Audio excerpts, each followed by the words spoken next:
Jadi kalau antum melihat peluang seperti ini, enak teman-teman sekalian, banyak sekali. Tidak harus uang, pakaian, makanan, macam-macam. Jadi kalau antum beli buah tuh, antum beli 5. Di rumah ada 3 orang. Berarti antum mesti sadar, Allah titipkan yang 2 lagi untuk peluang infak antum.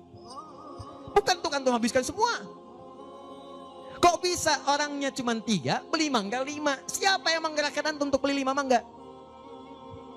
Orang cuma 3. Berarti yang 2 lagi, itu Allah gerakkan untuk mendapatkan pahala. Ada peluang di situ.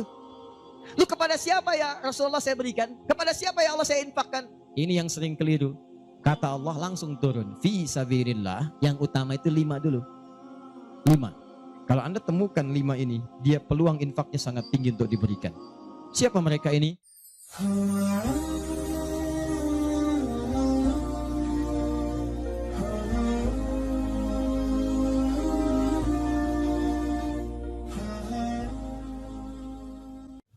Amalan itu banyak. Salat, sedekah, infak, dan amal lainnya. Tapi persoalannya, waktu kita terbatas. Begitu mengerjakan, ada yang wafat. Begitu belum mengerjakan, ada juga yang meninggal. Sekarang kira-kira, yang pahalanya banyak saat dikerjakan, yang kalau itu didapatkan, dosa-dosa banyak dihapuskan. Jadi kalau yang tadi biasa ngapus satu, ini langsung. Begitu dikerjakan, wah 1000 pahala datang, 1000 dosa gugur. Apa saja amalan itu? Kita mulai. 1. Semua amal kebaikan yang kita kerjakan, yang jadi amal saleh, bernilai hasanah, itu dalam fikih disebut dengan sedekah namanya.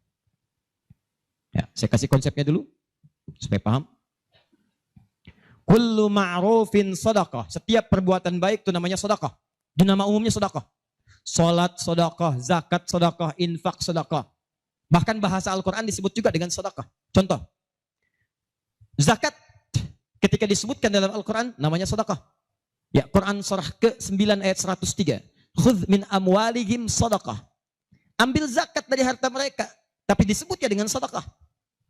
Ya, dikeluarkan pada 8 golongan sedekah. Ayat ke-60-nya, innamas shadaqatu lil fuqara. Infak sedekah. Buka Quran surah kedua ayat 264 paling kiri sebelah bawah.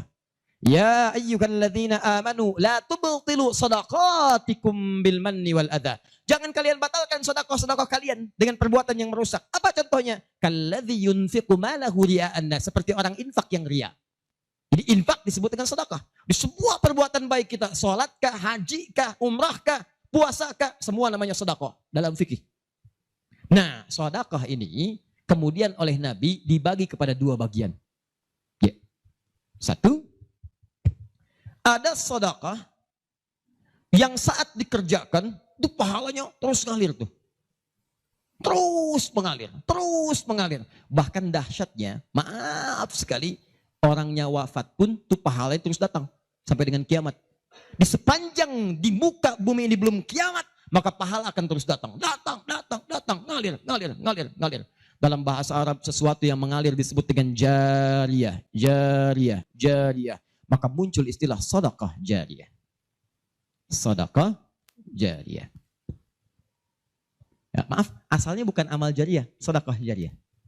Ya, sedekah jariyah, bukan istilahnya amal jariyah. Sekarang kalau mau nyebut amal jariyah pun dibenarkan. Cuma kalau di Arab, amal jariyah itu begini nih. Ya, kalau di Arab sekarang antum jalan, tiba-tiba sedang ada perbaikan, ada lubang. Maka sedang diperbaiki ini ada tulisan kasih papan, afwan amal jariyah, amal jariyah. Maaf, ada pekerjaan jalan mengganggu Anda lewat. Di Arab itu amal jariyah itu pekerjaan sedang berlangsung mengganggu orang lewat. Sekarang begitu. Ya. Makanya kalau ada orang naik ke bis bawa kotak gitu kan, mau minta-minta maaf Pak, amal jariyah, betul, ganggu orang lewat. Ya. Benar secara bahasa, tapi secara makna ini yang paling tepat. Yang kedua, ada yang sifatnya sedekah thabitah. Yang pahalanya berhenti di situ, tetap selesai seketika. Thabitah. Jadi begitu Anda kerjakan, dapat pahala sampai situ aja. Begitu selesai pekerjaan, selesai pahalanya. Thabitah, tetap selesai di situ. Maka kalau kita ingin cerdas, kata para ulama, semua dosa-dosa kita ingin dihapuskan, ditutup. Dihapus, hapus. Maka Anda mesti keluarkan apa saja jenis-jenis sedekah jariyah itu. Supaya ketika selesai kita kerjakan, pahalanya tetap mengalir untuk menutup dosa-dosa kita. Maka kita akan fokus kepada amalan-amalan yang ini, yang saat dikerjakan, pahalanya terus mengalir. Tapi jangan lupa, hati-hati, yang ini pun dibagi dua lagi. Awas, pelan-pelan. Jadi kita sepakati kita ambil yang ini satu, untuk malam ini. Yang kedua, yang ini pun dibagi dua lagi. Ada amalan sedekah tsabita saat dikerjakan pahalanya datang saat itu. Tapi yang paling menarik, ada nilainya kecil, ada nilainya besar, banyak. Jadi kalau dikerjakan ada yang nilainya cuma 10 aja. Tapi ketika Anda kerjakan yang kedua ini, ada yang 700, ada yang 70.000, ada yang 700.000 sekali dikerjakan. Sekarang kita akan keluarkan amalan apa saja yang saat dikerjakan itu pahalanya melewati batas yang standar ini. Jadi saat dikerjakan bukan 10 poinnya, tapi lebih daripada 10. Amalan apa saja itu pada sedekah tsabita dan amalan apa saja yang jariyah yang kita bisa keluarkan dan menggugurkan dosa-dosa kita. Sepakat sampai sini? Baik. Satu. Kita langsung ke poinnya. Untuk yang sedekah tsabita, amalan standar yang tetap. Yang biasa-biasa, contoh, misal, sholat, begitu dikerjakan sekali, dapat 10. Selesai sholatnya, selesai pahalanya. Jelas? Tapi beda ketika antum mengerjakan sholat berjamaah. Ya. Dia tsabita, tapi pahalanya berlipat. Tsabita, tapi pahalanya berlipat. Baik, saya mau tanya pada antum, sholat sendirian 10, sholat berjamaah berapa? 27. Maka kalau Anda ada ajakan berjamaah, sekalipun misalnya di tempat itu tidak ditemukan masjid, sedang di kantor, ada teman misalnya, alih-alih Anda sholat sendirian dan tidak bisa menemukan masjid, kenapa nggak ajak teman Anda untuk berjamaah? Walaupun cuma 2 orang. Beda pahalanya teman-teman sekalian sampai 17. Yang satu 10, yang satu 27. Karena sholat berjamaah itu hadisnya dibagi 2. Ada hadis yang mengajak ke masjid, ada hadis yang masjidnya nggak ada, cuman bisa berjamaah. Sholatul jamaati afdalu bin sholatil fardi bisa bin wa isyrina darajah. Sholat berjamaah lebih utama daripada sendirian. 27 jamaah di sana sifatnya umum. Kalau ada di masjid, usahakan ke masjid. Kalau nggak bisa ke masjid karena alasan syar'i, maka yang penting jamaah. Saya suka bingung nih, ini kan di rumah kamar banyak. Tempat luas. Kenapa kok bisa di rumah ada 5 orang? Ini ada istri, ada suami, anaknya 2, asisten rumah tangga 1. Kok bisa ini sholat di kamar yang ini sholat di kamar yang ini sholat di ruangan yang ini? Kenapa di rumah itu nggak kumpul satu tempat berjamaah? Pahalanya 27. Satu kedua, 500 tahun. 2 ketiga, 500 tahun. Jadi kalau antum sedang lupa-lupa tuh, ingat-ingat dosa. Daripada milih sendirian cuma 10, berapa dosanya pada saat itu? Boleh jadi pahala sholat antum 10, tapi dosanya pada hari itu 20. Tuh. Bagaimana cara nutupnya? Maka biasakan naikkan. Jamaah. 1, sholat berjamaah. Karena itu panggilan-panggilan sholat dalam Al-Quran seringkali menggunakan bentuk jamaah. Silahkan cek. Panggilan sholat pertama Al-Baqarah ayat ketiga. Alladzina yu'minuna bil ghaib wa yuqimun, tunaikan dengan orang banyak, bentuk jamak. Mereka tunaikan dengan orang banyak, kerjakan dengan banyak orang. Makanya kalau bisa berjamaah, kenapa mesti sendirian? Jelas sampai sini? Kalau antum ke masjid itu lebih banyak lagi. Tadi sudah saya jelaskan, datangnya dapat 25, masuk masjidnya, i'tikafnya, macam-macamnya. Makanya kalau sudah ada panggilan jamaah untuk ke masjid dan antum bisa mengerjakannya, demi Allah saya katakan, jangan tinggalkan. Jangan tinggalkan. 1. 2. Saya sebutkan yang banyak saja supaya agak cepat. 2. Membaca dan menghafalkan Al-Quran. Membaca dan menghafalkan Al-Quran. Amalan kelihatannya sederhana, tapi pahalanya begitu berlimpah. Insya Allah. Tahan sebentar. Tadi kalau sholat sendirian, berapa pahalanya? 10 sholat. Baca Quran, bukan sekali baca, 1 hurufnya 10. 1 huruf. Dalilnya At-Tirmidzi nomor hadis 2910. Perhatikan kalimatnya.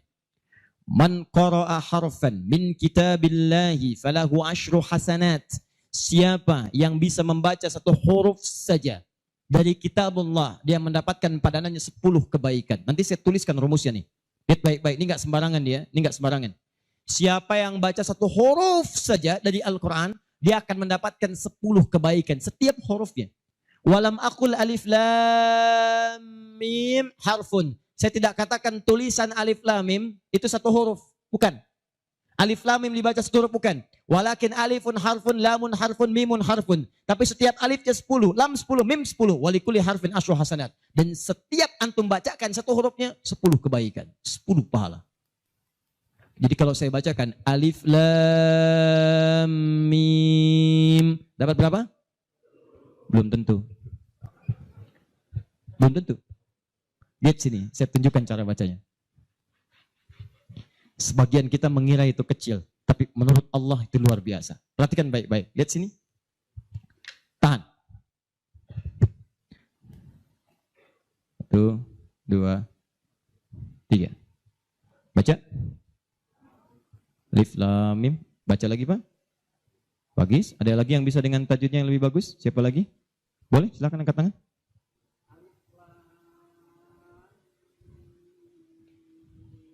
Baik sekali. Ada yang lain? Ya.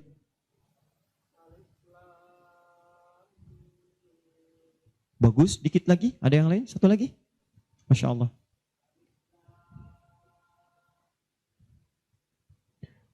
Bagus sekali. Cuman sayang ini bukan alif lam mim, ini alam. Alam nasyrah laka sadrak.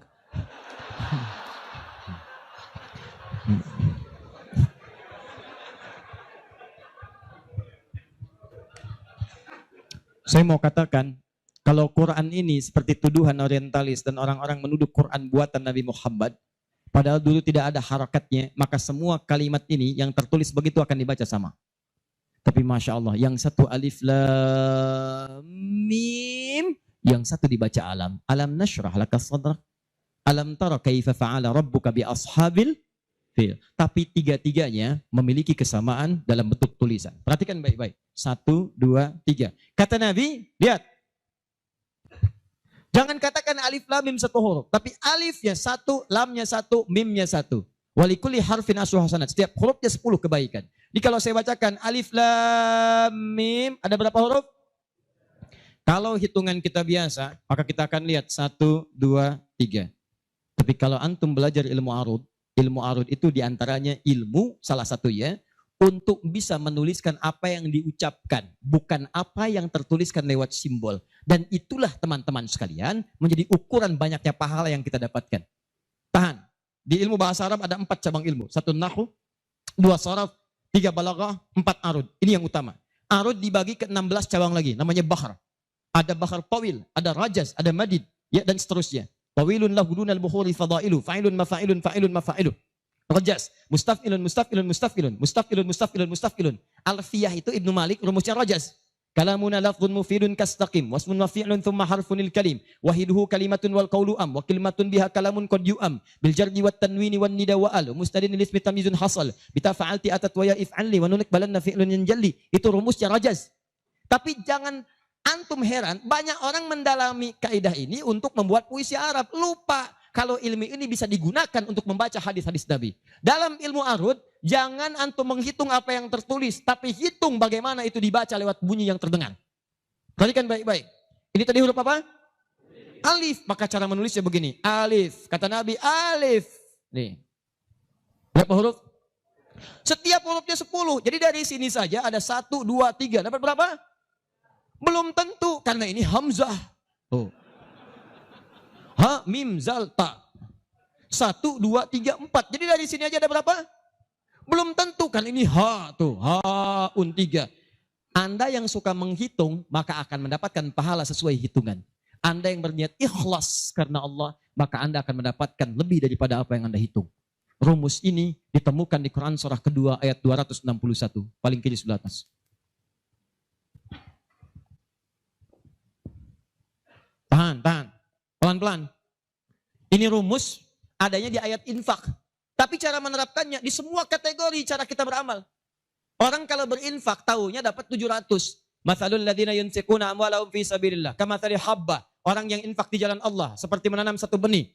Ambatat sab'a sanabil. Satu tumbuh jadi 7 tangkai. 1 kali 7, 7. Fi kulli sumbulatin mi'atu habba. Setiap tangkainya ada 700, ada 100 benih. Ada 100 buah lagi. 7 kali 100, 700. Ayatnya suka dipotong sampai sini. Kalau Anda infak sekian, kalikan 700. Lupa, ayatnya belum selesai. Wallahu yudha'ifu liman yasha. Dan Allah akan melipat gandakan amalan tanpa batas bagi siapa yang tidak pernah berhitung. Jadi kalau Anda baca Qur'annya hitung-hitungan, ini dosa hari ini berapa nih dikerjakannya? Oh 9, Masya Allah 9. Cukup 1 huruf aja. Nun. Tutup. 10. Besok dosa berapa? 15. Cukup 2 huruf. Toha. Selesai. Kalau Anda ngitungnya begitu, maka diberikan sesuai hitungan. Tapi kalau Anda tidak pernah berhitung, Allahu Akbar. Anda tidak tahu alif lam mim itu mungkin nilainya 30, mungkin 300, atau bahkan 3 juta, atau lebih daripada itu. Makanya kami sarankan, kalau Anda bisa mendekat kepada Al-Quran, maka tolong agendakan setiap hari. Semua sahabat itu punya agenda, Pak. Antum kenal gak Utsman bin Affan? Oh, iya. Situ tidak senang ngangguk. Coba di Semarang kenal Utsman bin Affan. Luar biasa. Tapi gak apa-apa, masih bagus. Kemarin saya baru dari Sukabumi, Hubud Dunia. Ada yang kenal Fir'aun. Ini masih untung Utsman. Tuh lihat ya. Utsman itu bukan cuman cerdas dalam urusan bisnis dunia, tapi tijarah akhirat itu luar biasa.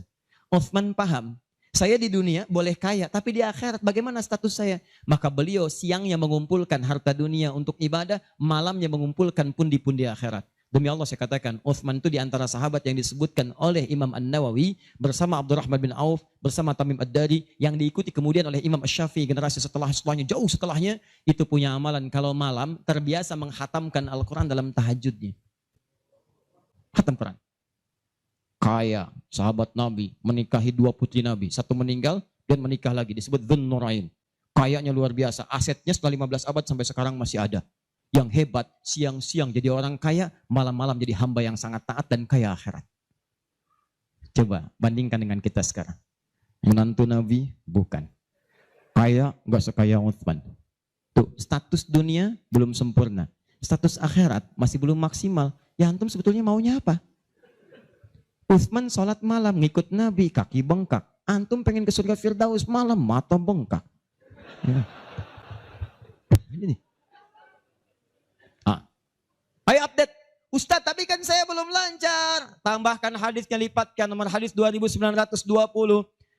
Awas, lihat kalimatnya. Walladzi yatata'ta wa huwa alaihi syaq falahu ajran. Siapa yang memulai menghafal, membaca, siapa yang mulai membaca Al-Quran tidak lancar, terbata-bata bacanya, mengejaknya. Orang baca alif lam mim, dia alif lam mim falahu ajran, maka dia mendapatkan 2 kali lipat dari orang yang lancar. Orang lancar misal 30, dia 60. Terima kasih ya Allah, kalau begitu besok saya nggak lancar aja bacanya. Oh, bisa. Itu tidak lancar yang direncanakan. Yang lancar diikuti oleh malaikat ma'asyafaratil kirabil bararah. Yang belum lancar diapresiasi karena perjuangan kesungguhannya, bacaannya dapat nilai, perjuangannya mendapatkan nilai di sisi Allah Subhanahu wa ta'ala. Karena itu saya sarankan, maaf, mulai sekarang antum bikin kurikulum. Nih, 1 tadi, bikin tabel begini. Nih, saya katakan pada teman-teman juga yang di Bekasi, yang di Jakarta, ya, saya kasih 2 amalan dulu nih. Mulai sekarang, antum bikin begini. Tahan ya teman-teman sekalian, nanti saya sampaikan bagaimana seorang Mu'adz, orang Mesir, baru kecil belum balik sudah menyiapkan amalan ini. Punya program, nih, harinya nomor 1, 2, 3 dan seterusnya. Ini misalnya harinya apa besok, amalannya apa, mulai dengan sholat di sini, jamaah. Ini tadi bacaan Al-Quran. Kalau bisa saya sarankan setiap hari mulai menghafal walaupun cuma 1 ayat. Usahakan menghafal. Demi Allah saya katakan, pahala menghafal Quran lebih banyak daripada baca. Paling minimal 4 kali lipat.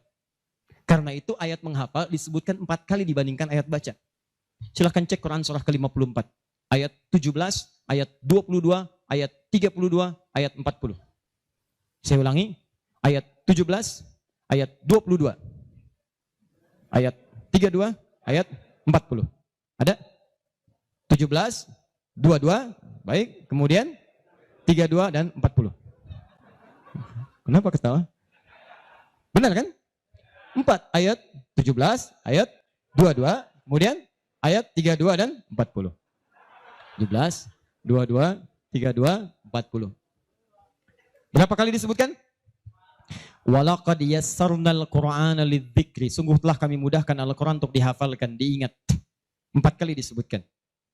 Ya, maka ada yang menyebutkan menghafal Quran itu keutamaannya 4 kali dibandingkan dengan sekadar membaca. Baca. Orang baca itu biasanya cuma sekali. Dzalikal kitabu la raiba fihi hudal lil muttaqin. Sekali. Tapi orang menghafal jangan harap sekali. Dia akan terus mengulang. Dzalikal kitabu la raiba fihi la raiba fihi ذلك الكتاب لا ريب فيه ذلك الكتاب لا ريب فيه هدى للمتقين ذلك الكتاب لا ريب فيه هدى للمتقين ذلك الكتاب لا ريب فيه هدى للمتقين.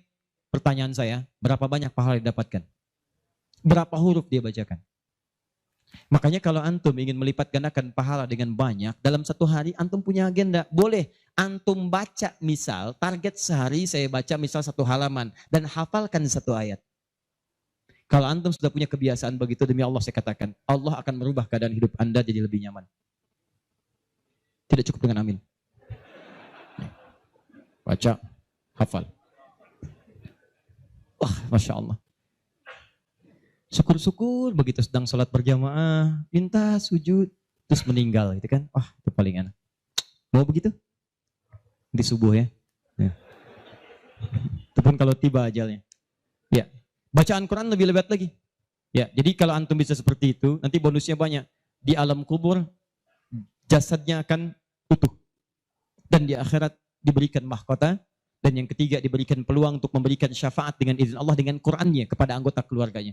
Ahli Quran itu, kalau dia hafal kemudian Qurannya, benar menghafal Qurannya, maka saat di akhirat akan langsung dimuliakan oleh Allah. Dipakaikan jubah kehormatan dan membimbing, menggandeng bapak ibunya yang saleh, yang beriman, beserta pasangannya dan keturunannya untuk dibawa masuk ke surga. Itu ada di Quran surah ke-35 ayat ke-33, ditafsirkan dengan Quran surah ke-13 ayat 23 sampai 24 dengan awal kalimat yang sama. Jannatu 'adnin yadkhulunaha. Ada para penghafal Quran masuk surga Aden di Quran surah 35 ayat ke-33. Jadi masuknya dari surga Aden menuju tingkat surga yang paling tinggi. Tertingginya apa? Banyak. Nanti ada dengan para nabi, ada orang yang sesurga dengan para nabi di Quran surah ke-4 ayat ke-69. Ya. Wa may yuti'illaha wa rasul fa ulaika ma'al ladzina an'ama Allahu 'alaihim minan nabiyyin. Ada orang-orang yang masuk surga, orang taat kepada Allah dan Rasul. Taat sekali. Saat di surganya semua dengan nabi, sesurga bersama semua nabi. Jadi ada beberapa nabi, ada semua nabi. Kalau beberapa nabi namanya Anbiya. Makanya di surah Al-Anbiya, surah ke-21 dikisahkan beberapa nabi. Tapi kalau semua nabi itu nabiyin namanya. Dari Nabi Muhammad SAW sampai Nabi Adam, ada semua. InsyaAllah. Muhammad SAW bin Abdullah, bin Abdul Muttalib, bin Hashim, bin Abdul Manaf, bin Qusay, bin Murrah, bin Kilab, bin Ka'ab, bin Ghalib, bin Fihir, bin Malik, bin Nadar, bin Kinana, bin Khuzaimah, bin Mudrika, bin Ilyas, bin Nizar, bin Mudar, bin Ma'ad, bin Adnan, bin Adi, bin Adri, bin Muqawwam, bin Nahur, bin Tari, bin Ya'rub, bin Yasub, bin Nabit, bin Ismail AS, bin Ibrahim AS, bin Azar, bin Nahur, bin Abir, bin Kinan, bin Al-Fahsyad, bin Sam, bin Nuh AS, bin Mikhlail, Matusyara, bin Kinan, bin Anwas, bin Tith, bin Adam AS. Kumpul semua. Jauh Nabi Ibrahim ke kanannya dari Sayyidah Sarah, muncul kemudian Ishak, dari Ishak Yakub, dari Yakub turun Yusuf, dari Yusuf terus sampai dengan ke Musa, ke Daud, ke Sulaiman dan seterusnya, muncul sampai ke Nabi Isa. Nabi Isa bapaknya Imran menikah dengan Hannah, samping kirinya kemudian ada Zakaria. Terus itu semua nabi antum bisa lihat. Masya Allah. Akhi, antum di mana? Surga A dengan siapa? Depan saya, Masya Allah, ganteng-ganteng Nabi Yusuf. Dulu teman kita lihat sinetron ganteng-ganteng serigala. Ini Nabi. Oh, kita lihat Nabi Yusuf. Oh. Belakang saya Nabi Ibrahim. Samping kiri saya Nabi yang punya tongkat jadi ular. Nabi Musa alaihissalam. Kanan saya Nabi yang sangat saya rindukan. Nabi Muhammad SAW. Penghafal Quran. Dia akan masuk, diberikan mahkota. Tafsirnya di At-Tirmidzi nomor hadis 2915. Begitu dia kemudian akan naik, maka Qurannya berkata, Allahumma halli, ya Allah, tolong hiasi dulu tubuhnya. Bedakan dengan yang bukan ahli Quran. Bedakan. Yuhallawna fiha min asawir. Demikian ayat Qurannya. Maka kemudian dia dihiasi dulu. ada gelang-gelang emas, ada macam-macam, semua tubuhnya indah. Maka Allah firmankan, apa kata Allah? Begitu dikatakan Allahumma halli, maka kata Allah, pakaikan mahkota kehormatan.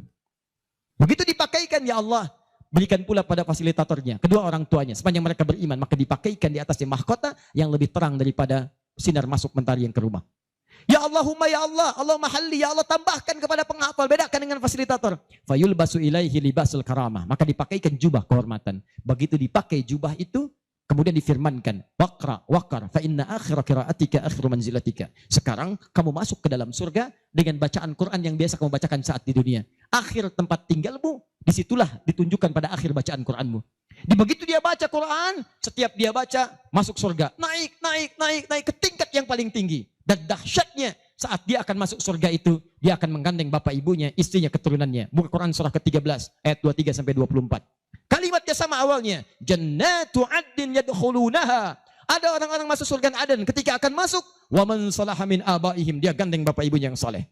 Wa azwajihim, pasangan-pasangannya, wa dzurriyyatihim, dan keturunan-keturunannya. Allahu akbar. Di dunia ahli Quran itu kemuliaan Qurannya akan merembet pada sekitarannya. Silahkan cek kalau nggak percaya. Anda punya anak hafal Quran 5 tahun, bapak ibunya akan ikutan mulia. Musa yang hafal Quran, bapak ibunya dihajikan. Ahmad Kabil yang hafal Quran, ibunya, perawatnya, gurunya, teman-temannya ikut haji semuanya. Nggak percaya silahkan. Demi Allah saya katakan, Quran turun di 1 bulan, bulannya jadi mulia Ramadan. Quran turun di 1 malam, malamnya jadi mulia Lailatul Qadar. Quran turun di 1 hari, harinya jadi mulia hari Jumat. Quran turun di bawah malaikat Jibril, Jibrilnya jadi menjadi mulia, penghulu para malaikat. Quran diturunkan pada Nabi Muhammad, naik status jadi Sayyidul Anbiya wal Mursalin. Quran turun di Mekah, Mekahnya bercahaya. Quran dibawa ke Madinah, Madinah Munawwarah. Demi Allah, Quran tidak pernah singgah dimanapun kecuali orang itu dan tempat sekiranya akan jadi mulia. Kalau di Semarang ini, antum bikin halaqah Quran, di Semarang ada berapa hafid di setiap tempat, demi Allah saya katakan akan terjadi perubahan di tempat itu. Semua akan mulia. Jadi begitu digandeng, bapaknya, ibunya, wa azwajihim, pasangannya, wa dzurriyyatihim, anak-anaknya, cucunya, masuk. Begitu masuk diparadekan, wal malaikatu yadkhuluna alaihim min kulli bab. Semua malaikat menyambut mereka di depan pintu surga, mengatakan salamun alaikum bima sabartum. Selamat, Anda telah sabar saat di dunia, menyiapkan bekal untuk pulang. Sabar menghafal Quran. Itulah yang disiapkan oleh Mu'adz. Anak usia 4 tahun, saat saya berada di Mesir, anak ini masih dini, belum balik. Matanya kata orang buta, tapi hatinya begitu bersih. Dia bilang pada ayahnya, abati yuridul Quran. Pak, saya pengen jadi ahli Quran. Saya pengen menghafal. Kata bapaknya, tempatnya jauh, 20 kilo. Kamu ini punya keterbatasan. Gak apa-apa, saya pengen menghafal. Dia belum cerita kenapa dia mesti menghafal. Begitu bapaknya melihat tekadnya kuat, maka dari motor sederhananya dimodifikasi. Depannya dashboardnya diperbaiki. Supaya bisa menyimpan catatan Quran, lembaran-lembaran mushaf. Jadi begitu berangkat tidak ingin ada waktu yang sia-sia. Di jalan, beliau kemudian di jalan kadang melihat ke bawah. Bacakan Quran, anaknya dengar. Bacakan Quran, anaknya dengar. Begitu sampai di tempat belajar, dia tinggal mendengarkan syekhnya. Perbaiki, baca lagi. Setoran, pulang. Yang paling menarik, setelah berapa lama, anaknya hafal Quran yang tidak melihat diantar hafal Quran, bapak yang mengantar belum hafal. Tapi yang dahsyat, ingat baik-baik. Berlaku hadis Nabi di sini. Siapa yang memfasilitasi pada kebaikan, maka dia mendapat pahala yang sama dengan yang mengerjakan tanpa dikurangi sedikit pun. Itulah hikmahnya dalam ilmu hadis. Kenapa setiap anak ketika meriwayatkan hadis, nama anaknya dihilangkan, nama bapaknya disebutkan. Antum pernah dengar Ibnu Abbas? Nama aslinya Abdullah. Kenapa Abdullahnya dicoret? Disebutkan Abbas bapaknya. Ibnu itu anak laki-laki, Abbas bapaknya, anaknya Abbas. Ibnu Umar, nama aslinya Abdullah. Abdullahnya dicoret, disebutkan bapaknya Umar. Kenapa disebutkan nama orang tua, nama anaknya dihilangkan? Para pakar hadis itu luar biasa untuk menunjukkan bahwa amalan anak ini hasil didikan orang tuanya. Yang begitu diamalkan hadis ini, bukan cuma anaknya, bapaknya pun dapat bagiannya. Abbas itu pengusaha, Abbas itu pedagang, sibuk luar biasa, masih sempat mampir ke majelis Nabi. Cuman nggak selamanya bisa di situ karena ada kesibukan berbisnis. Maka beliau menginvestasikan anak bungsunya namanya Abdullah kecil untuk belajar di majelis Nabi. Boleh saya nggak ikutan, tapi anak saya mesti ikut untuk menyampaikan ke keluarga. Maka disimpan di situ. Anaknya masih muda, kecil, dengar, kadang merangkak, kadang main dan seterusnya. Tapi tahukah Anda, begitu Nabi wafat, anak itu usia 13 tahun. Nabi wafat sudah hafal 2000 hadis. Yang mesti Anda tahu, setiap beliau meriwayatkan hadis, dibuang kalimat Abdullahnya, disebutkan Abbasnya. Karena peran ayahnya yang mendidik dengan baik, maka setiap hadis ini disebutkan Abbas ya dapat, Abdullah kecil dapat. Semuanya dapat. Demikian dengan Quran. Bapaknya mengantar belum hafal, anaknya hafal. Begitu sudah hafal, di sini saya mau sebutkan. Perhatikan baik-baik. Datang reporter Kuwait. Dengar kisahnya. Begitu ditanya, kenapa Anda mau menghafal Quran? Perhatikan jawabannya. Nih, yang mau saya katakan. Saya menghafal Quran untuk mencari bekal bagi saya pulang. Saat saya menghadap kepada Allah sendirian, tangan saya bergetar, kaki saya bergetar. Saya tidak akan ditemani lagi oleh ayah yang mengantarkan saya dalam hafalan.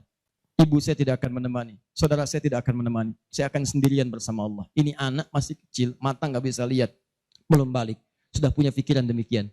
Kalimatnya apa selanjutnya? Kata beliau, saya akan katakan di hadapan Allah dengan perasaan gemetar. Ya Rabb, jika memang bekal saya belum cukup untuk mendapatkan ridhamu sampai saat ini, maksudnya surga, maka mohon ya Allah, kurangi siksaan saya di neraka dengan Quran yang telah saya hafalkan ini. Ya Rabb, jika bekal saya belum cukup sampai saat ini untuk mendapatkan ridhamu, saya telah berhafal Quran ya Allah, saya telah berusaha menghafal Quran untuk saya bawa sampai dengan saat ini. Kalaupun itu belum cukup mendapatkan ridhamu untuk masuk surga, tolong ya Allah, walaupun saya ke neraka, kurangi siksaan saya di neraka dengan Quran yang telah saya hafalkan. Anak buta, mata belum bisa melihat, keadaan demikian, belum balik, dia sudah mencari bekal untuk pulang.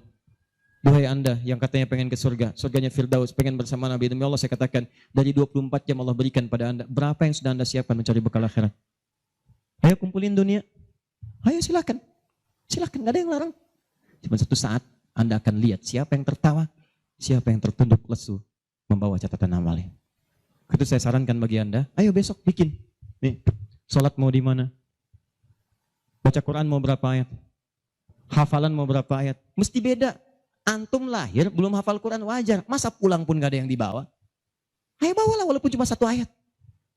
Ya, saya satu surat Ustaz, An-Nas, tambah. Ya, jelas? Kalau sudah jelas, amalan ketiga, saya cepat. Tenang ya, katanya pengen sampai subuh. 3, saya cepat. Setelah ini saya ke ujungnya. Kita sebentar lagi berakhir. Ketiga, infak. Infak. Masih ingat teman-teman? Kalau yang standar tadi, berapa pahalanya? 10. Infak paling minimal 700. Infak paling minimal 700. Allahu Akbar. Dalilnya Quran surah kedua ayat 261. Paling kiri sebelah atas. Tadi saya bacakan. Mathalul ladzina yunfiquna amwalahum fi sabilillah kamathali habbatin ambatat sab'a sanabil fi kulli sumbulatin mi'atu habba. Wallahu yudha'ifu liman yasha' wallahu wasi'un 'alim.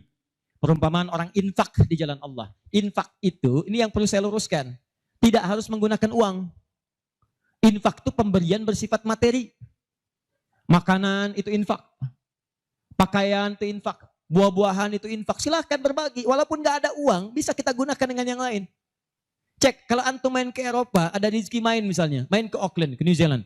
Ya, di situ ada donation itu bukan cuma dengan uang. Food, kadang mereka kasih dengan makanan. Ada yang nyimpen ciki, kotaknya di situ. Di kotak infak itu, kotak dalamnya ada ciki, ada beras, dan macam-macam. Sampingnya ada yang uang. Cuman mesti dilihat dulu bagaimana bentuk kotaknya. Ya, kalau kotaknya belahan kecil, itu pasti uang. Bukan beras. Oh ini beras nih, dibuka dulu karungnya diginikan. Tidak bukan. Silakan bebas.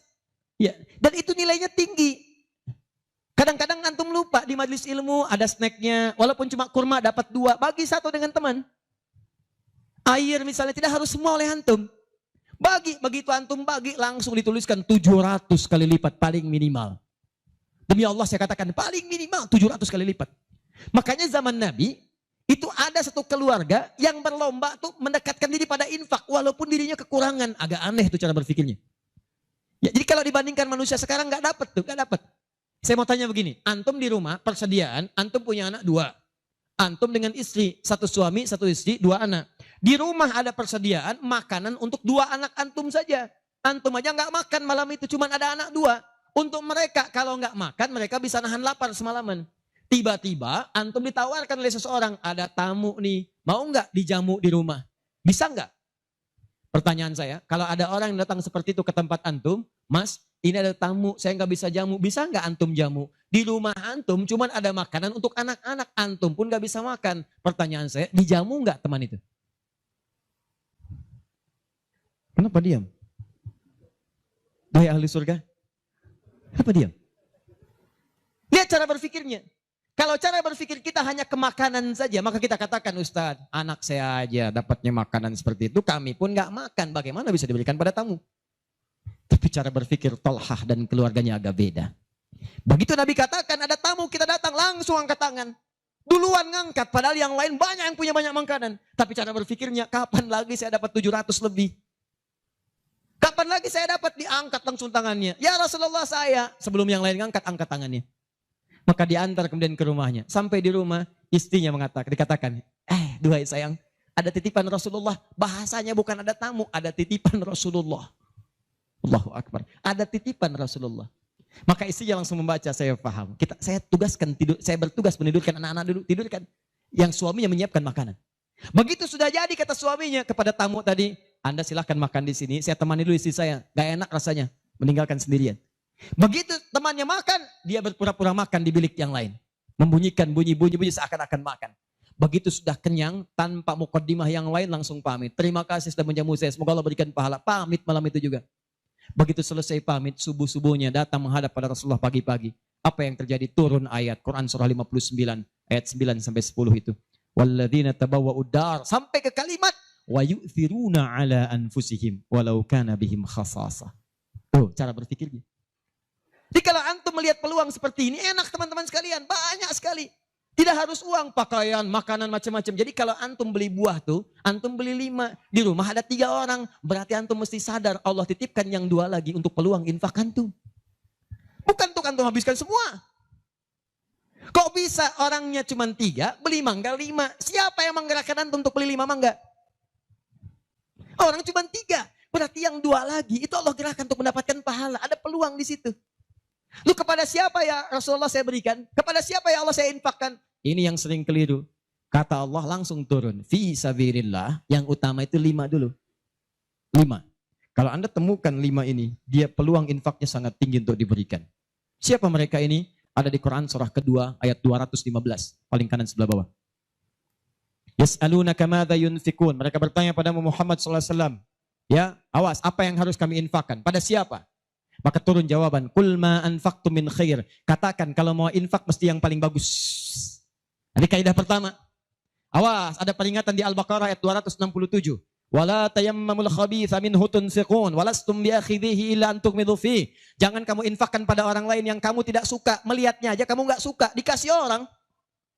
Antum punya uang 50.000 2, 1, wah masih keras, bagus, luar biasa. Masuk dompet enak dilihat. Yang kedua, wah sudah lecek. Dekil of the kumel. Wah dilihat gak enak. Baunya gak nyaman. Tiba-tiba ada orang lewat. Pak, sedekah Pak. Pertanyaan saya. Maaf, mana yang antum berikan? Yang lecek atau yang bagus? Tuh. Ingat kalau urusan zakat mal, berikan yang bagus. Zakat mal, pilih. Paham? 5 orang ini siapa? 1. Lil walidain, orang tua. Ini orang tua ini gak pernah minta. Jarang sekali. Cuman kita yang mesti paham. Kan sama, antum pun suka ngasih isyarat. Mama. Oh mau makan. Makan. Mama. Boneka. Antum setelah dewasa mesti paham. Kadang-kadang orang tua tuh gak minta. Gak pengen nyusahin anaknya. Padahal orang tua udah susah. Melahirkan susah, mengandung juga susah, merawat susah, menyusui susah. Sudah dewasa pun antum masih susahin juga. Kapan antum berbaktinya? Kadang-kadang cuma nanya, nelpon apa kabar. Padahal di rumahnya itu Masya Allah lagi kurang beras. Beras kurang, listrik belum dibayar. Kirimkan, sebelum diminta kirimkan. Itu begitu antum kirimkan demi Allah saya katakan. Di hadis Al-Bukhari, di kitab Al-Adabul Mufrad. Bukan cuma mendapatkan lipatan pahala kalikan 700 lebih. Tapi ridha Allah turun ke tempat antum pada saat itu. Kalau sudah turun, semua doa yang antum mintakan minimal akan dijawab pada saat itu. Itu rahasianya. Kalau dengan urusan orang tua itu udah gak usah mikir. Begitu mengatakan, nah gini-gini, tenang aja mah. Walaupun gak ada, katakan, insya Allah mah selesai. Insya Allah, berusaha antum. Begitu antum dapatkan seperti orang tua mengusahakan untuk antum dulu, maka pahala dilipat gandakan, ridho turun seketika. Kejar. Al-aqrabin, kerabat terdekat. Kerabat dibagi dua. Ada yang tempatnya jauh tapi hubungannya dekat. Punya saudara sekandung tinggalnya di Palembang, antum di Semarang. Ayo kirimkan. Anak bibi nggak bisa nih pendidikannya. Bantu, antum ada, bantu. Nilainya tinggi. Jangan dikira ringan. Nih bagian kedua nanti kalau saya terangkan banyak nih. Tenang aja, kita masih sampai subuh. Bagian kedua. Saya ikutin deh. Antum jual saya beli. Ya, cuman saya beli sampai 9:30. Paham? Ayo akrabin. Yang kedua itu maaf. Golongan kedua akrabin bisa tetangga. Orang yang tidak ada hubungan famili secara mahram cuma tetangga antum. Tapi kalau yang kedua ini, Allahu Akbar, indahnya Al-Quran. Cek oleh antum, silahkan cek. Walaupun beda agama, itu tetap ada peluang infak. Gak ada ketentuan ini kecuali di Quran. Gak ada aturan ini kecuali di hadis. Buka Quran surah ke-31 ayat 15 paling kiri sebelah atas. Ada anak muslim, orang tua belum Islam, belum dapat hidayah. Kata Allah, urusan untuk ibadah pisahkan. Orang tua jangan paksa, doakan dia, silahkan dakwahi. Tapi urusan dunia, wasahibhuma fid dunya ma'rufa. Wa in jahadaka ala an tusyrika bima laysa laka bihi ilmun fala tuti'huma. Urusan ibadah masing-masing kalau diajak-ajak enggak usah ditaati, tolak dengan cara yang lembut. Lembut. Tapi kalau urusan dunia bagi. Antum muslim, orang tua belum Islam, antum punya kelebihan. Uang agak banyak, melimpah, makanan ada, bagi. Kata Allah, jangan lihat kemudian kepercayaannya karena dia belum muslim. Bagi. Indah teman-teman sekalian. Dan itu ada pahalanya. Begitu antum berikan, masuk yang halal. Begitu halal masuk kan haram keluar. Kan cara berpikirnya begitu. Halal masuk, yang haram keluar. Begitu keluar, sekat di hatinya terbuka. Karena yang haram itu saat masuk di hadis muslim, haram masuk naktah sauda, noda hitam. Noda menutup. Kalau masuk jadi daging dia, antum misal, iyadzubillah bukan antum, ada orang lain konsumsi yang haram. Yang haram masuk ke dalam mulutnya, masuk ke tubuhnya, beredar dengan darah. Jadi daging, masuk ke telinga, Quran surah 6 ayat ke-25. Wa fi adhanihim naqra, waqra, di telinganya ada sumbatan. Maka yang haram cepat kedengaran, yang halal susah. Masjid dekat, suaranya dekat, Allahu Akbar, susah. Tapi konser yang macam-macam, yang joget, yang ini, yang itu, nyampe tuh konser di Jakarta, dari Semarang tembus ke sana. Wa ada absarihim ghishawa, masuk ke mata jadi penghalang, nutup. Quran surah kedua ayat ke-7. Gak kelihatan. Orang ke masjid itu bukan gak kelihatan, nampak, cuman gak ada dorongan. Akhi, ayo ke masjid. Ya, alhamdulillah, nanti. Padahal yang besar lewat, kecil lewat. Yang paling aneh itu begini, kok bisa antum lewat depan masjid padahal bisa lewat jalan lain? Kenapa Allah antarkan sampai lewat depan masjid? Jadi kalau sudah Allah antarkan ke tempat-tempat yang baik, belum ingat Allah juga, antum mesti diantarkan kemana lagi? Tuh. Kok bisa antum lewat dengar adzan, padahal bisa antum lewat jalan lain, gak kedengaran adzan. Kenapa kemudian yang dengar antum? Kok bisa lewat jalan itu kelihatan mata, padahal bisa ada jalan lain. Kok bisa ngelihat? Kalau Allah sudah berkehendak kebaikan, antum masih belum bisa membacanya, mesti ditanya. Itu pasti ada maksiat masuk. Caranya keluarkan. Kalau yang haram masuk, masukkan yang halal. Maka yang haram akan dihancurkan. Hancur. Kemudian muncul yang halalnya. Kalau halal sudah masuk, maka hati itu akan mudah untuk mendekat kepada Allah. Doakan. Demikian tetangga kita. Jangan dikira tetangga antum yang muslim saja. Mungkin kita ada non-muslim samping kita. Mungkin ada yang Kristen, ada yang Hindu, yang Buddha. Dalam hubungan keduniaan indah. Silahkan berbagi. Apa antum gak pernah dengar hadis Nabi? Siapa yang masak makanan, baunya sampai ke tetangganya, maka bagilah dia walaupun cuma kuahnya. Tapi maksudnya bukan daging yang antum makan, kuahnya antum bagi. Bukan. Tidak. Maksud hadis itu walaupun cuma masak kuah, bagi juga supaya dia tidak negatif thinking, tidak salah paham. Antum gak ada ayam, adanya singkong, cuman dimasak bumbu opor. Bumbunya opor, tapi dagingnya singkong. Dimasak gak antum bagi, tetangga bilang, oh masak opor enak nih, padahal singkong. Dibagi walaupun cuma kuahnya. Tapi pertanyaan saya, apakah hadis itu mengatakan kalau tetangga anda muslim saja? Tidak. Never. Walaupun dia non muslim, masak. Bagikan sebelum dia menghirup baunya, ketuk pintunya. Begitu diketuk dia keluar. Ada apa Pak? Ini ada makanan, walaupun sedikit mudah-mudahan bisa bermanfaat. Bapak baik sekali, terima kasih. Bukan baik, Allah yang memerintahkan saya untuk berbagi. Dan saat itulah kalimat Allah mengalir di hati yang paling bening, menghunjam ke jiwanya. Masuk jadi hidayah. Masya Allah, besok-besok dia ketuk pintu kan, Assalamualaikum. Udah bisa Assalamualaikum tuh. Sebelumnya tidak. Begitu dibuka sambil mengembalikan yang kemarin, ya panci yang kemarin dikembalikan. Pak, ini apakah Allah sudah memerintahkan berbagi lagi hari ini? Oh, lumayan.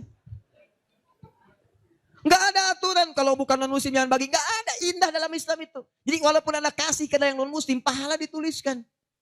Jadi jangan pilih-pilih kalau urusan dunia. Anda masak, ini samping Islam, sampingnya lagi Kristen, sampingnya lagi kemudian muslim, non muslim. Bagi yang muslimnya, yang non muslim tidak. Begitu dia ngelihat kelewatan dipanggil Anda. Pak, kayaknya enak makanannya ya. Memang enak Bu, cuman sayang ibu kafir. Oh, kok begitu? Gak ada. Jadi bagi teman-teman, silahkan. Dan pahalanya ada, indah.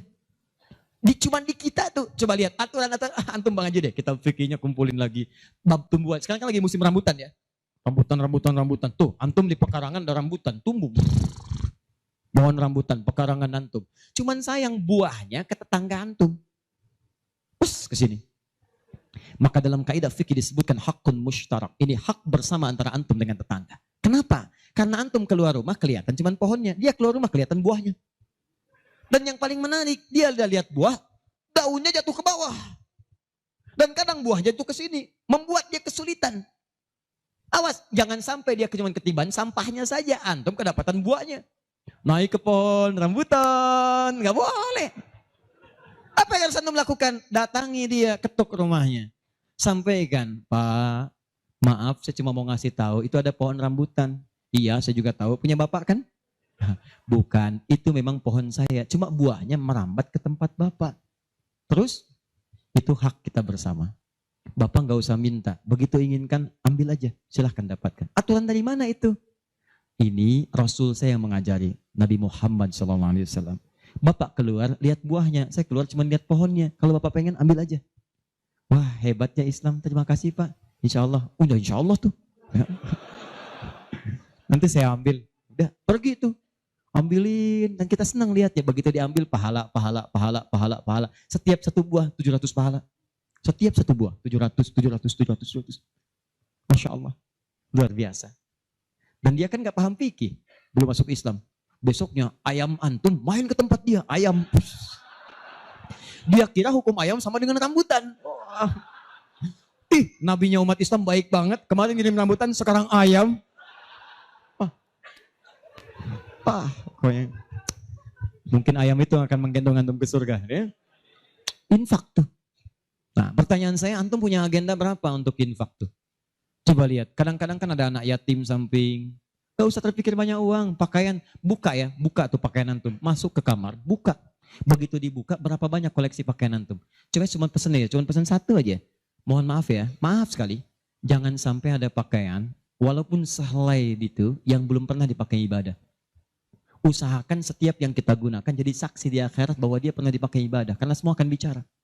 Tuh lihat kaos, bagian dalam, celana, bagian luar, cek lagi semua. Dan kalau sudah itu antum pakai, ada yang lain gak kepake, bukan gak kepake. Boleh jadi itu dititipkan oleh Allah kepada antum untuk menjadi pahala antum dengan itu. Sebab mudah bagi Allah menitipkan pada yang lain. Kenapa dipilih antum supaya dapat bagian pahalanya? Jelas? Terakhir, amalan keempat, bagian pertama. Salah sendiri pengen sampai subuh. 4. Terakhir, bagian pertama. Majlis ilmu. Majlis ilmu. Masih ingat satu apa? Salat berjamaah di masjid. 2. Interaksi dengan Al-Quran. 3. Infak. 4. Majlis ilmu. Teman-teman, majlis ilmu itu keutamaannya banyak. Saya beri gambaran ya, maaf sekali. 1. Majlis ilmu itu, kalau antum benar memilih majlis ilmunya, maka status yang diberikan oleh Allah pertama kali, begitu antum berangkat dari rumah, sampai dengan ke majlisnya, statusnya akan naik dari manusia biasa menjadi mujahid fi sabilillah. Itu langsung sama dengan orang yang berjuang ke medan perang. Ada majlis ilmu nih, antum datangi, begitu antum datang, itu sama dengan orang berjuang ke medan perang. Statusnya jihad. Kalau meninggal antum di pertengahan, walaupun belum sampai ke situ, maka statusnya langsung syahid, pahala syahid. Pahalanya syahid. Majelis ilmu. Satu, berpeluang mendapatkan pahala senilai jihad. Kedua, kalau wafat bisa syahid. Dalilnya Quran surah ke-9 ayat 122. Paling kiri sebelah bawah di mushaf. Wa ma kana al-mu'minuna liyanfiru kaffah. Kenapa mesti semua orang beriman pergi ke medan perang semua? Saya akan turunkan satu amalan kata Allah yang kalau kamu amalkan ini maka statusnya akan sama dengan orang yang berjuang di medan perang. Sama persis. Apa itu? Falaula nafara min kulli firqatin minhum ta'ifa liyatafaqahu fid din. Kenapa tidak ada sementara orang di antara mereka mau datang ke majelis ilmu untuk mempelajari tuntunan agamanya? Waliyunziru qaumahum idza raja'u ilaihim la'allahum yahdharun. Dan dia mencatat pelajaran-pelajaran itu dan dia bawa pulang, dia sampaikan pada keluarga yang tidak belajar. Perhatikan baik-baik. Ayat ini mengatakan, kata Imam Mustafa Al-Maraghi, ayat ini mengatakan bahwa menuntut ilmu itu nilainya sama dengan jihad fisabilillah. Artinya kalau wafat penuntut ilmu maka status syahid. Kalau syahid maka dosa berpeluang digugurkan, amalan naik. Itu seketika pahala bisa datang dan surga. Pernah dengar seorang yang pernah membunuh 100 orang? Begitu dia mau tobat, di mana dia diarahkan?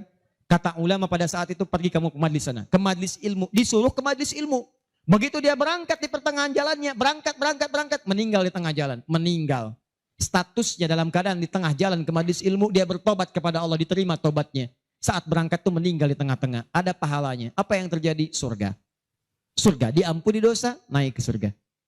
Di sini turun kemuliaan yang ketiga. Disebutkan di hadis Nabi, riwayat Ibnu Majah, nomor hadis 233. Ibnu Majah, nomor hadis 233. Rawinya sahabat Abu Darda. Man salaka tariqan yaltamisu fihi ilma, sahalallahu lahu tariqan ilal jannah. Siapa yang menyiapkan dirinya melangkah menuju majlis ilmu, maka setiap langkahnya akan langsung dituliskan oleh Allah yang meringankan nanti langkahnya ke surga. Di setiap langkah itu dihitung. Pahalanya bukan pahala biasa, ringan ke surga, ringan ke surga, ringan ke surga. Itu pahala syahid tadi. Ya, Qurannya ada di Quran surah keempat ayat 100, paling kiri sebelah bawah. An-Nisa ayat 100, Quran surah 4 ayat 100. Di ujung ayat, wa may yakhruj min baitihi muhajiran ila Allahi war rasuli thumma yudrikul maut faqad waqa'a ajruhu 'ala Allah. Siapa yang berniat merubah dirinya, ingin lebih dekat dengan Allah dan Rasulnya, kemudian dia merubah diri. Bagaimana cara merubahnya? Ulama sepakat. Pertama, datang ke majelis ilmu. Supaya punya ilmu untuk merubah diri. Jangan langsung kerjakan amalan, tapi belum tahu ilmu. Ilmu qoblal amal. Antum beramal tanpa ilmu, celaka amalannya. Saya ingin berubah. Kemarin saya nggak pernah sholat. Saya pengen jadi hamba yang taat. Ya Allah, saya tobat. Besok saya akan sholat subuh 3 rakaat. Oh, bisa. 2 ya 2. Paham ya? Jadi ini gambarannya. Kemudian pahala yang ketiga. Cepat. Setiap dia sudah sampai ke majelis ilmu, disebutkan oleh sahabat Ibnu Abbas radhiyallahu taala anhuma, dinukil oleh Syekh Muhammad Hashim bin Asy'ari di kitabnya Adabul Alim wal Muta'allim, bab yang pertama, paragraf yang kedua, paling kanan di pertengahan. Orang yang sudah masuk ke majelis ilmu maka pahalanya langsung dituliskan 700 kali lipat. Tanpa henti, naik terus diangkat. Dan itu berlangsung sampai diamalkan. Jadi kalau ada seorang hamba, cuman dia beramal tanpa ilmu. Dengan seorang hamba beramal dengan ilmu, beda pahalanya 700. Misal, antum masuk ke majelis ilmu nih, dapat 700. Diajarkan tentang sholat, bab sholat diajarkan. Kalau anda mengangkat tangan setelah menghadap kiblat, hadisnya, misal disebutkan di hadis riwayat Abu Dawud, nomor hadis 857. Di Al-Bukhari disebutkan, anda saya angkat tanganmu misal sejajar dengan bahu. Ucapkan Allahu Akbar. Saat diucapkan rasakan, buang urusan semua dunia ke belakang. Buang, jangan bawa dunia. Hanya Allah yang paling akbar. Begitu antum tahu dalilnya seperti itu, caranya bagaimana, itu langsung dituliskan. Baru takbir sudah mendapatkan 700 kali lipat. Tapi kalau antum cuma sholat saja, abid, sholat, gak paham bacaan, gak paham gerakan, dituliskan cuma 10. 700 kali lipat. Ma baina darajataini khamsumi'ati sanatin. Di antara satu kedua 500, dua ketiga 500, tiga keempat 500 tahun. Majelis ilmu. 4. Di hadis yang tadi, di Ibnu Majah nomor hadis 233 dari sahabat Abu Darda, orang yang menuntut ilmu itu teman-teman sekalian langsung, ya, wa innal malaikata la tadau ajnihataha ridwan li talibil ilmi. Mendapatkan ridha malaikat, mendapatkan ridha malaikat. Jadi antum jangan dikira biasa nih, dari sejak berangkat sampai ke sini itu malaikat menaungi antum, membentangkan sayapnya. Cuma memang dibuat oleh Allah gaib, gak kelihatan. Sebab kalau kelihatan gak akan jadi datang ke sini antum. Baru keluar rumah malaikat tuh begini.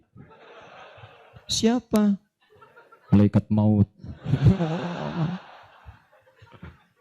Paham ya? Baik. Nah, dari semuanya ini puncaknya teman-teman sekalian, puncaknya derajat antum akan diangkat oleh Allah. Diangkat. Dua. Satu karena ilmunya, kedua karena imannya. Dalilnya Quran surah ke-58 ayat 11. Yarfa'illahu alladhina amanu minkum walladhina utul ilma darajat. Jadi saran saya dengar ini ada 46 majlis taklim berkumpul di sini. Ini anugerah. Tidak mudah mendapatkan itu. Tidak mudah. Di saran saya setiap ada majlis ilmu, ayo datangi. Bagi waktu masa dalam sepekan gak ada untuk akhirat. Dunia aja kejar dunia. Kenapa gak nyari akhirat? Gak banyak kok. Sabtu kalau gak Sabtu Ahad susun nih taklim siapa? Ustadz Pulan, Syekh Pulan, Habib Pulan. Cari di mana tempatnya. Tapi ukurannya 3 kata Al-Quran. Cuma 3 ini. Kalau gak ada yang 3, maka 5 kemuliaan ini tidak akan didapatkan. Apa yang 3 itu? 1, sifatnya majlis ilmu itu majlis yang memahamkan antum dalam urusan agama. Bukan menjauhkan anda dalam urusan agama. Dalilnya Quran surah ke-9 tadi ayat 122. Liyatafaqahu fiddin, membuat mereka paham tentang agama. Jadi kalau ada majlis yang hanya membuat tertawa, tidak ada isinya, bahkan menjauhkan antum dari Allah, ngolok-ngolok ayat Al-Quran, ngolok-ngolok hadis dan sebagainya, maka yang seperti itu bukan majlis yang dimaksudkan lewat ayat tadi. Jelas? Ya. 2. Syaratnya kata Allah, kalau antum ingin masuk majlis, statusnya di syahid, maka antum mesti berniat dengan benar saat masuk ke majlis ilmu untuk memahami itu dengan mencatatnya dan memahaminya. Di begitu antum paham, catat, bawa catatan itu untuk kembali sampaikan kepada orang-orang yang tidak belajar. Itu sekarang lebih mudah, share di media sosial. Antum sekarang dapat satu hadis, share. Begitu di-share ada daripada share yang tidak jelas. Bikin status. Semarang mendung aja bikin status. Hari ini Semarang mendung, emang kenapa? Apa dengan status antum akan berubah jadi cerah? Tidak ada. Sudah. Bikin yang bagus. Hadis kirimkan. Hadis Nabi SAW. Keutamaan bagi seorang pekerja. Keluarkan. Begitu antum share ke teman-teman antum pengusaha, mereka semangat semua. Semangat. Antum jangan lupa begitu diinjakan kaki bekerja karena Allah, setiap tapak itu pahala. Kirimkan ayatnya. Kawan-kawan, Quran surah keempat, ayat 34. Berita gembira untuk kita. Niatkan yuk karena Allah. Begitu di-share, mereka lihat 10 orang meniatkan karena Allah. Antum dapat bagian pahalanya tanpa dikurangi sedikit. Kirim. Jelas? Nah, ini kalau gitu antum kurunkan majlis ilmu mana di sekitaran Semarang, siapa ustadznya, siapa syekhnya yang bisa mengangkat iman, bukan cuma datang, bisa mengangkat ilmu. Ya, lihat. Ini saya sedikit detilkan nih. Maaf ya, sedikit aja. Saya sedikit detilkan. Mengangkat ilmu dan iman itu bersamaan disebutkan. Yarfa'illahu alladhina amanu minkum walladhina utul ilma darajat.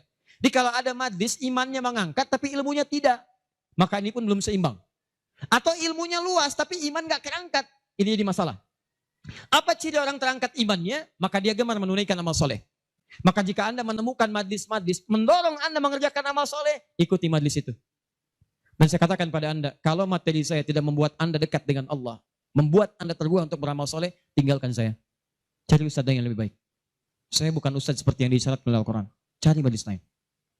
Tapi cari ustadz-ustadz yang membuat anda dekat dengan Allah. Cari. Kedua, ilmu anda meningkat. Ilmu meningkat itu apa cirinya? 2 cirinya. 1, dengan ilmu itu memudahkan anda ibadah. Misal, sholat. Belajar sampai paham bacaan dan gerakan sholat. Supaya mudah ibadahnya, khusyunya dapat. Ini kan ada sindiran di Quran. Kata Allah, banyak orang sholat gak paham bacaan dan gerakan sholat. Ayo jujur, katakan pada diri sendiri. Sampai sekarang malam ini, berapa persen bacaan sholat yang antum pahami? Jangan-jangan anda sholat tapi gak ngerti yang dibaca. Bagaimana bisa khusyuk? Ruku gak ngerti, sujud gak paham. Bagaimana bisa khusyuk sholatnya? Antum minta rezeki, isa aja 4 kali. Warzukni, minta rezeki. Habis sholat minta lagi. Ya Allah mohon berikan aku rezeki. Yang tadi apa saat sholat? Warzukni. Ya bagaimana kita bisa mengerti apa yang diucapkan kalau kita tidak belajar? Makanya cari. Nah mengerti itu bahasanya paham. Fikih. Makanya ada kitab sholat namanya fikih sholat, fikih umrah, fikih haji. Belajar sampai paham. Tuh lihat berapa banyak sekarang yang umrah tapi nggak paham yang dikerjakan. Putar. Sekarang kadang suka sedih gitu. Apalagi banyak yang ria. Ria itu kan menggugurkan amalan. Begitu disampaikan habis amal. Ini ada yang jual kebun, jual tanah nyampe sana nggak ada nilainya. Sekarang orang aja tawaf sampai live. Subhanallah, alhamdulillah. Kelihatan di sana, kelihatan. Pindah kiri, la ilaha illallah akbar.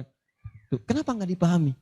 Dan tawaf itu indah. Kalau antum benar tawafnya, dijanjikan oleh Allah doa apapun seketika dikabulkan. Itu rahasianya di Quran surah 19. Ayat ke-47 sampai dengan 49. Ada rahasianya. Makanya kenapa dari Hajar Aswad ke Maqam Ibrahim? Itu doa intinya. Subhanallah, Alhamdulillah, wa la ilaha illallah, Allahu Akbar. Dari Maqam Ibrahim sampai Rukun Yamani, bebas mau pakai bahasa apapun. Nanti dari Rukun Yamani, pakai dengan Hajar Aswad, kenapa menggunakan Rabbana Atina Fid Dunya Hasanah? Itu ada maknanya. Bebas antum. Mau pakai bahasa Indonesia juga silakan. Mau pakai bahasa Jepang, bahasa Sunda, bahasa Jawa, bebas silakan. Minta. Kadang kasihan, minta enggak, yang dibaca enggak paham dan sebagainya. Ada tuh dulu waktu saya tugas di Saudi 2010. Ini hebat walaupun tidak harus ditiru begitu caranya, tapi dia benar. Dia minta dengan bahasanya. Di multazam dia mau, ya Allah, hamba mohon ya Allah, hamba datang ke sini minta, enggak banyak, cuman minta berikan jodoh. Hamba belum menikah ya Allah, mohon karuniakan jodoh terbaik. Depan Ka'bah di multazam, tiba-tiba datang perempuan, tinggi, putih, hidungnya mancung. Langsung ditunjuk, kasih contoh. Kayak gini ya Allah. Saya beneran tuh, gak bercanda. Tapi apa yang terjadi? Karena dia minta yang dibutuhkan, dia paham apa yang dibacakan, dikabulkan oleh Allah. Pulang nikah, walaupun bukan dengan yang tadi. Menikah. Ada lagi yang lain, gelantungan di multazam, langsung mengatakan, ya Allah, hamba datang ini banyak hutang. Engkau pasti tahu hamba ya Allah. Engkau mengerti hamba, kesini pun hamba ngutang. Kalau tidak percaya, ini catatannya ya Allah. Benar. Pulang lunas gitu kan. Nah dia ngerti yang dibaca. Kadang-kadang kita kerjakan sesuatu yang kita pahami. Makanya yuk ngaji sampai paham. Enak kalau sudah begitu. Begitu Anda memahami sesuatu, nah ilmu naik. Kalau orang paham, itu ciri yang pertama, dibawa ke ibadah mudah. Yang kedua, perluaskan wawasan. Karena dalam fikih itu ada hal-hal tertentu yang menjadi kemudahan. Bukan harus itu saja yang dikerjakan. Babnya dalam fikih. Fikihnya nanti dalam kajian madhab. Madhab itu ada muqarin, turunannya ada pilihan. Pilihan-pilihan itu membuat kita lebih mudah. Ada yang tanpa pilihan, satu dalil, satu contoh. Itu artinya semua dipandang bisa. Contoh, angkat tangannya, begitu ngangkat tangan langsung letakkan yang telapak kanan di punggung yang kiri. Angkat Abu Daud misalnya. Begitu Anda angkat, fawadha yadahul yumna lal yusra, letakkan yang kanan telapaknya di punggung yang kiri. Antara mengangkat dengan meletakkan pakai fa, harfu atfin rabitin baina syai'aini bila hudud. Paham? Harfu atfin huruf sambung, rabitin yang mengikat baina syai'aini antara dua hal. Pekerjaan pertama dengan yang kedua bila hudud tanpa jeda. Pertama mengangkat tangan, kedua meletakkan. Antara mengangkat dengan meletakkan tanpa jeda. Angkat langsung letakkan. Letakkan yang telapak kanan di punggung yang kiri, letakkan. Selesai. Ini satu dalil, satu contoh.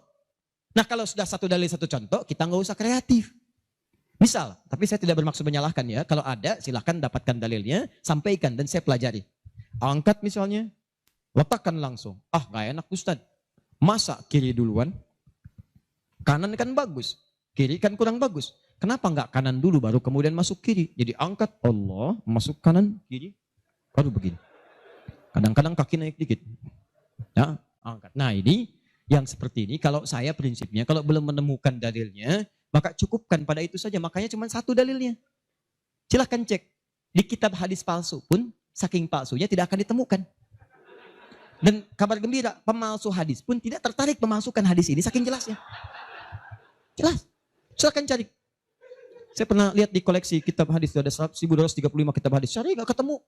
Saking jelasnya gitu kan. Ya ini satu. Tapi kalau ada pilihan, itu artinya, maaf, umat itu dipandang tidak semua bisa mengerjakan satu yang sama. Maka silahkan pilih yang memudahkan antum. Misal dalam sujud, ini antum mau sujud nih. Dari inti dari sami Allah liman hamidah. Akan sujud. Kan cuma dua caranya. Kalau tidak dengan lutut, dengan telapak tangan. Ayo, yang pakai lutut siapa? Mau sujud pakai lutut dulu. Yang pakai telapak tangan? Yang nggak pakai lutut, nggak pakai telapak tangan. Angkat tangan ayo. Nah ini dia. Ini saya serius nih. Di Bekasi pernah kejadian suami istri nggak tegur sapa semalaman gara-gara persoalan ini. Suami pulang dari kantor macet nyampe rumah lewat isya yang ke masjid sholat di rumah. Begitu sholat yang turun lutut duluan. Istri melihat begitu selesai tanpa muqaddimah. Istri langsung berkata, papa sholatnya tidak sesuai sunnah. Kenapa mah? Harusnya telapak tangan duluan bukan lutut. Papa menjawab, mama yang gak tahu hadis. Padahal dua-duanya gak tahu hadisnya. Satu ngaji di guru A, dua guru B. Besoknya datang. Begitu datang, saya cuma senyum, Pak Ibu tahu nggak? Itu kan ada di kitab yang sama. Di Sunan Abu Daud. Yang pakai lutut, nomor hadis 838, paling kanan sebelah bawah. Riwayat dari sahabat Wa'il bin Hujur. Yang pakai telapak tangan, sebelah kiri paling atas, nomor hadis 840 sampai 841. Riwayat sahabat Abu Hurairah. Oh, gak pakai Baca. Begitu dibaca, idza sajadta fala tasjud kama yabrukul ibil, falyadha rukbatai qabla yadai. Jika kamu ingin sujud jangan duduk seperti duduknya unta. Kalimatnya ibil, ya, unta masih umum. Maka letakkan lututmu sebelum telapak tanganmu. Maka yang kedua Abu Hurairah, hadisnya berbunyi kurang lebih bima makna idza sajadta fala tasjud kama yabrukul ba'ir, unta tunggangan yang sudah ada beban. Falyadha yadaika qabla rukbatai. Maka letakkan telapak tanganmu sebelum lututmu. Bu, Pak, ini Wa'il lebih duluan masuk Islam dibandingkan dengan Abu Hurairah. Saat itu awal-awal Nabi masih kuat, kelihatan ikut perang Badar, perang Uhud, macam-macam. Begitu Nabi sujud, lutut duluan. Begitu nanti Abu Hurairah masuk Islam, itu 3 tahun sebelum Nabi wafat, 7 Hijriah. 3 tahun sebelum wafat, usianya kurang lebih 60 tahun. Beliau sudah punya persoalan. Saya mau tanya pada Bapak Ibu, kalau ada orang sudah sepuh, persoalan pertama dia apanya? Lututnya. Makanya diriwayatkan kadang beliau kemudian menggunakan tongkat, kadang bersandar kepada tiang-tiang. Karena lutut mulai bermasalah, maka yang dahulukan telapak tangannya. Sebetulnya ini kemudahan Pak, Bu. Maksudnya bukan masalah tua atau muda. Antum pun jangan salah simpulkan. Jadi kalau ada teman antum masih muda misalnya, tiba-tiba turun telapak tangan duluan. Tua. Bukan. Bukan begitu cara memahaminya. Ya, bukan. Maksudnya apa? Ini kemudahan. Karena yang punya masalah di lutut bukan cuma orang tua. Antum atlet ada masalah, antum jalan lutut keseleo. Gak bisa, gunakan telapak tangan. Antum pengen dengan lutut, gunakan boleh. Telapak tangan sah, lutut boleh. Yang salah itu yang kepala duluan. Belum apa-apa udah rame. Yang kunut, ini hadisnya. Yang tidak kunut, ini hadisnya. Tinggal pilih aja. Kunut tuh karena begini, ini riwayatnya begini. Yang tidak kunut begini pilihannya. Yang milih kunut siapa? Oh, Imam Syafi'i, Imam Malik. Yang tidak milih kunut siapa? Imam Abu Hanifah. Yang tengah-tengah ngambil nazilah siapa? Imam Ahmad bin Hanbal. Antum tinggal ngikuti aja. Pilih mau yang mana. Yang salah yang tidak sholat subuh. Itu. Yang bismillah jahar, ada dalilnya, dipilih oleh Imam Syafi'i. Yang sir silent, ada, dipilih oleh Imam Ahmad. Yang tidak pakai bismillah, ada, dipilih Abu Hanifah, termasuk Imam Malik. Yang rakaat pertamanya jahar, selanjutnya tidak ada, dipilih oleh Abu Hurairah, tercantum dalam Al-Bukhari. 70 hadis, 4 kali cara, ada, semua Nabi mengerjakan. Nabi mengerjakan semua, antum tinggal pilih. Karena nggak bisa mengerjakan semua-muanya. Nggak bisa Ustaz, saya orang Semarang, sunnah banget, bukan cuma sunnah. Besok subuh saya imamin 4 cara bismillahnya. Oh. Lebih soleh daripada Nabi. Bismillahirrahmanirrahim. Bismillahirrahmanirrahim. Tidak dibaca sama sekali. Oh iya. Itulah yang disebut dengan pilihan. Ma dhahaba ilaihi. Ma sesuatu dhahaba ilaihi yang condong untuk dipilih karena memudahkan. Disingkat jadi madhab. Madhab. Dari ma dhahaba ilaihi. Ada singkatan. Di Arab ada singkatan. La hawla wa la quwwata illa billah hawqala. Bahkan ayat Al-Quran itu ada ungkapan singkatannya. Bismillahirrahmanirrahim. Basmalah. Alhamdulillahi rabbil alamin. Alhamdulillah. Sudah 9:30. Saya kira teman-teman karena waktunya terus beranjak, saya cukupkan mungkin kita sama-sama tutup dengan mengucapkan hamdalah. Hamdalah. Tidak. Alhamdulillahi rabbil alamin. Enggak, itu contoh tadi, bukan belum selesai kita. Contoh. Masih sampai subuh, tenang. Nah, contoh, hamdalah alhamdulillahi rabbil alamin. Jelas? Inilah diantara amalan yang bisa menguat. Kalau sudah begitu ilmunya luas, wawasan luas, tidak akan ada pertikaian dan sebagainya. Yang ada dalilnya, itu yang kita pedomani. Yang tidak ada, kita pelajari. Kata Nabi, kamu tidak diutus untuk memaksa orang. Ingatkan, kalau mau ingat, alhamdulillah. Kalau tidak, jangan jadi musuh. Jangan sampai perbedaan antum menghambat antum untuk minum teh bersama. Begitu Ferguson. Akhir. Sepakat ya? Sepakat. Sudah bukan zamannya ribut sana sini. Sudah silahkan aja ya. Sepanjang ada dalilnya itu kita kerjakan. Yang penting ngaji dengan baik. Terakhir, saya tutup betulan ini. Ya betulan. Terakhir, kita nggak ngerjain amalnya, tapi dapat transferan pahalanya. Kita tidak mengerjakan amalnya, tapi pahalanya dapat. Apa di antara amalan itu? Nah, ini yang kedua yang mau saya sampaikan. Ada 3 peluang amalan. Saya sampaikan dengan cepat. 1, share pengetahuan. Sharing, bagi. Itu yang diisyaratkan Quran surah ke-9 ayat 122 dengan Quran surah ke-58 ayat ke-11. Luaskan. Ya ayyuhalladzina amanu idza qila lakum tafassahu fil masajid. Ya fil majalis fafsahu yafsahillahu lakum. Hai orang-orang beriman, jika dikatakan padamu luaskan majlis, luaskan. Maksud di situ luaskan ada dua. Satu, luaskan tempat. Jadi kalau ada orang berdesak-desakan, antum masih ada space, jangan ditutup-tutup, buka, luaskan. Yang kedua, maksudnya luaskan itu diperluas infonya. Sampaikan. Mungkin antum nggak bisa datang, tapi ketika antum sampaikan infonya, Allah dari informasi antum ada 10 orang datang. Antum dapat pahala dari 10 orang itu tanpa dikurangi sedikit pun. Bagaimana Ustadz kalau kita nge-share aja tapi nggak usah datang, semua nge-share gitu kan, dikosongnya. Tidak, itu prinsip pertama. Luaskan kebaikan. Dua,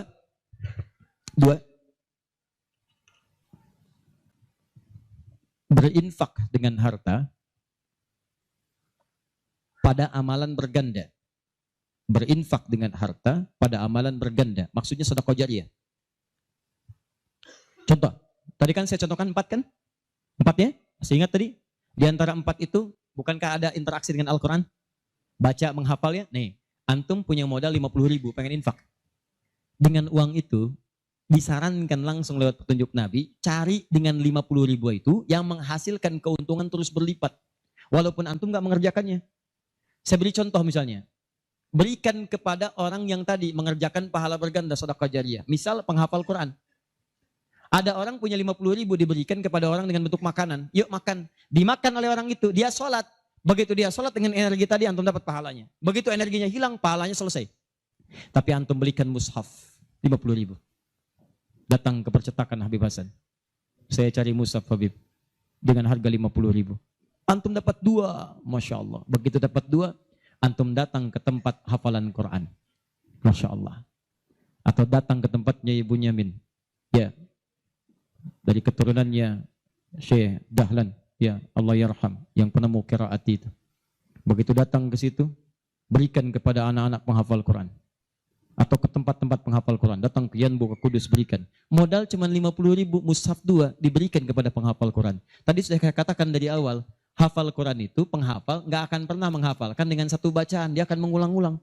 Anda bayangkan modalnya cuma 50.000 sama dengan tadi. Mushaf 2 jadi 2.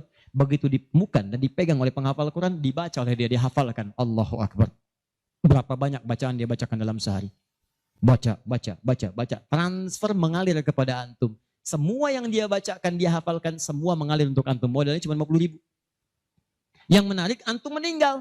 Mushafnya masih ada, dibaca lagi ada yang lain. Mengalir lagi, modal 50.000. Yang menarik, mushaf dah rusak. Cuman penghafal tadi udah hafal Quran 30 juz. Dia punya murid lagi. Jangankan punya murid, ngimamin dia. Dengan wasilah mushaf dari antum tadi. Begitu mengimami, pahala lagi transfer. Yang hebat dia punya murid 10 orang. 10 itu punya murid lagi, 10 lagi. Gak habis-habis, cuma 50.000 modalnya. 50.000 rupiah. Mushaf. Itu yang disebut amalan cerdas. Waktu kita terbatas. Coba apa yang kita dapatkan itu yang kita cari. Itu sahabat tuh begitu. Bilal tahu uang saya nggak banyak. Nggak tahu beliau, saya nggak punya banyak uang. Idul Kurban tuh orang beli sapi. Kalau kita sekarang. Mereka beli kambing. Ada yang beli unta. Oh, Bilal nggak kebeli. Tapi saya pengen intinya satu. Pengen menyampaikan sedekah karena Allah. Yang lain membeli kambing, beliau beli ayam. Bukan kurban dengan ayam. Tapi intinya bagaimana berusaha menabung untuk mendapatkan sesuatu bersedekah karena Allah di hari itu. Dan nilainya itu luar biasa dipuji oleh Nabi SAW. Termasuk Ibnu Abbas dibiasakan demikian. Dipuji oleh Nabi.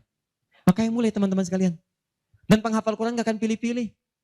Mushaf siapa tuh? Ini wakafnya Pak Haji Yunus. Udah banyak pahalanya. 1 huruf aja. Oh gitu ya? Iya. Qaf. Gak ada. Baca. Paham ya? Nah itu teman-teman sekalian. Dan yang terakhir. Ini yang lebih hebat lagi. Ini pahalanya langsung surga. Surga. Masya Allah. Sepanjang antum beriman, beramal saleh dan meninggalkan maksiat. Apa diantaranya? Memfasilitasi orang lain. Yang sekiranya menghasilkan dengan ibadah itu pahala surga. Haji, umrah. Kalau wafat dia dalam penunaian itu dengan benar. Maka al-hajjul mabrur. Laisa lahul jaza illal jannah. Haji mabrur. Tidak ada pahala yang setimpal kecuali surga. Antum sudah luas, semua sudah haji dan sebagainya. Tiba-tiba lihat orang, ibadahnya bagus, belum ada kesampaian, tiba-tiba antum fasilitasi. Dia haji mabrur dapat surga, antum dapat bagiannya tanpa dikurangi sedikit pun. Dan berita baiknya, haji pun disandingkan di Quran dengan umrah. Dalilnya Quran surah kedua ayat 196. Wa atimmul hajja wal umrata lillah. Makanya kalau ada yang mau haji, mau umrah, saya sarankan tolong hilangkan semua hal, jauhkan yang bisa merusak amalan, sayang. Ria tuh buang-buang, habis antum. Kasihan. Udah disiapkan surga, antum kemudian tukar lagi dengan keburukan. Ya, itu yang disayangkan. Udah jauhkan ria, sum'ah, macam-macam. Fokus, antum tuh mau ibadah, fokus. Termasuk dari rumah.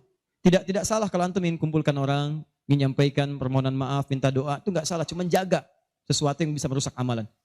Ya, antum kumpulkan warga komplek untuk ngasih tahu, mohon maaf besok saya akan berangkat umrah. Mohon maafkan saya banyak dosa supaya saya tenang di sana beribadah. Dan tolong mohon doakan supaya kami diterima umrahnya. Ini umrah pertama kami. Mungkin juga yang pertama di komplek ini ya, warga belum pada umrah, Pak RT belum, RW belum. Insya Allah di sana kami doakan supaya bisa umrah. Habis tuh amalan. Jelas ya? Baik.